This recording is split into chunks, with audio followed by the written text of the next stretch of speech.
শব বরাতের সময় হালুয়া রুটি খাওয়া যাবে কিনা? শব বরাতের রোজা কবে, কয়টি রোজা রাখার নিয়ম? শব বরাতের রাতে নির্দিষ্ট কোনো আমল আছে কিনা? শব বরাতের রাতের এত ফজিলত কেন? কোন ব্যক্তি জুমার দিন মারা গেলে কবরের আযাব মাফ হয়ে যায়, কথাটুক কতটুক সত্য? আজানের পর আজানের দোয়া মাইক দিয়ে পড়া কি জায়েজ? এক ভাই প্রশ্ন করেছেন, শব বরাতের সময় হালুয়া রুটি খাওয়া যাবে কিনা? এটাকে ফরজ ওয়াজিব মনে না করে খাওয়া যাবে, বুঝেন নাই?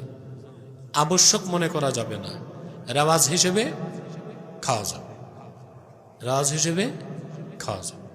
যেমন মহরমের সময় একটা রেওয়াজ হচ্ছে খিচুড়ি খাওয়া। এখন খিচুড়ি খাওয়া প্রতিদিন হালাল, শুধু মহরমের দিন হারাম, পাগল ছাড়া কেউ বলবে? হালুয়া রুটি প্রতিদিন খাওয়া যাবে, হালাল, ভালো জিনিস, শুধু শব বরাতের দিন খেলে হারাম হবে নাকি?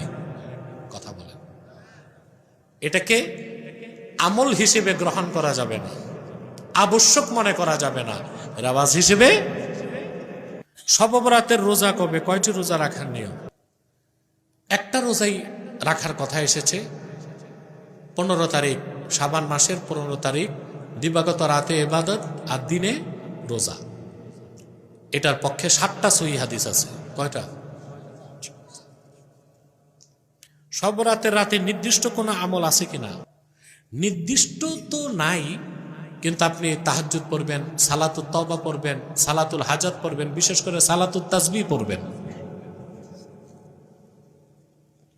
শব বরাতের রাতের এত ফজিলত কেন? এ তো ব্যাপক ব্যাখ্যার বিষয়।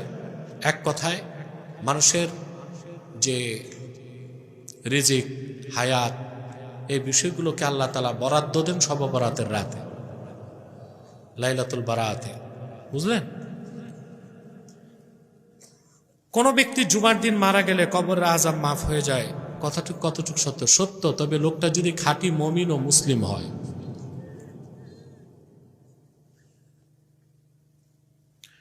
আলেমদের মুখে থেকে শুনেছি, পিতা মাতা মারা গেলে ছেলে সন্তান জানাজা পড়ালে কবরের আযাব মাফ হয়। বিষয়টা এমন না।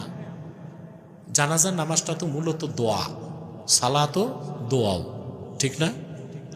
এখন আপনার বাবার জানাজার নামাজ পড়াইতে আপনার যে আবেগ থাকবে, এটা কি আরেক মৌলবী হিসাবে থাকবে? কথা বলে।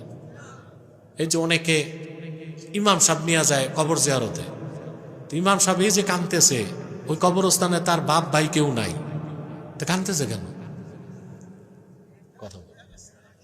আপনি নিচ্ছেন, এখন না কানলে তো কেমন হয়? তো জোর করেই কাঁদতেছে। আর আপনি নিজে যদি আপনার কবরের পাশে কান্না করেন, ওটা হবে রিয়েল কান্না। তো জানাজার নামাজটা হচ্ছে দোয়া মিন ওয়াজহিন, এটা কি?